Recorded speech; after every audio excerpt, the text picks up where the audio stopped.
السلام علیکم ورحمۃ اللہ وبرکاتہ۔ حامداً و مصلیاً اما بعد، محترم سامعین و ناظرین،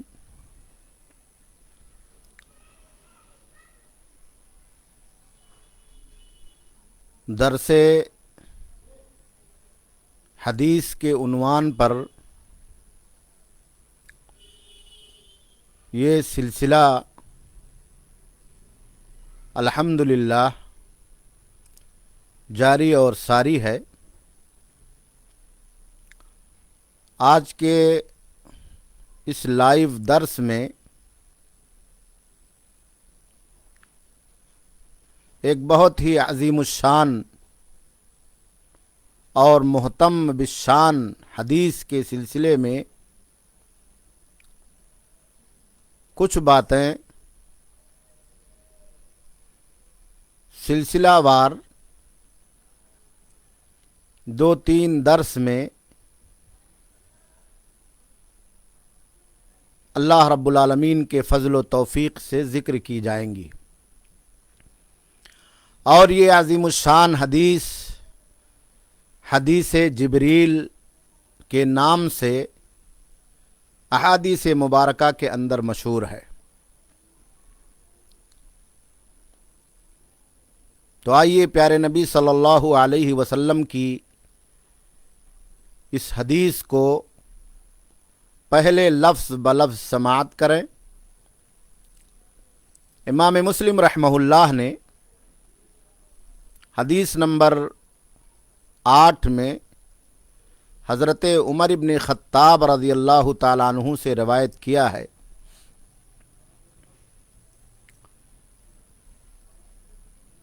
وہ کہتے ہیں، بینما نحن عند رسول اللہ صلی اللہ علیہ وسلم ذات یوم اذ طلع علینا رجل شدید بیاض الثیاب شدید سواد الشعر لا يرى عليه أثر السفر ولا يعرفه منا أحد حتى جلس إلى النبي صلى الله عليه وسلم فأسند ركبتيه إلى ركبتيه ووضع كفيه على فخذيه وقال يا محمد أخبرني عن الإسلام فقال رسول الله صلى الله عليه وسلم الإسلام أن تشهد أن لا إله إلا الله وأن محمد رسول الله وتقيم الصلاة وتؤتي الزكاة وتصوم رمضان وتحج البيت إن استطعت إليه سبيلا قال صدقت قال فعجبنا له يسأله ويصدق قال فأخبرني عن الإيمان قال أن تؤمن بالله وملائكته وكتبه ورسله واليوم الآخر وتؤمن بالقدر خيره وشره قال صدقت قال فأخبرني عن الإحسان قال أن تعبد الله كأنك تراه فإن لم تكن تراه فإنه يراك قال فأخبرني عن الساعة قال ما المسؤول عنها بعالم من السائل قال فأخبرني عن أماراتها قال أن تلد الأمة ربتها وأن ترى الحفاة العراة العالة رياء الشاء يتطاولون في البنيان قال ثم انطلق فلبثت مليا ثم قال لي يا عمر أتدري من السائل قلت الله ورسوله أعلم قال فإنه جبريل أتاكم يعلمكم دينكم۔ یہ مکمل حدیث ہے۔ اس کا ترجمہ پہلے سماعت کریں۔ اللہ کے نبی صلی اللہ علیہ وسلم سے حضرت عمر ابن خطاب رضی اللہ تعالیٰ عنہ روایت کرتے ہیں،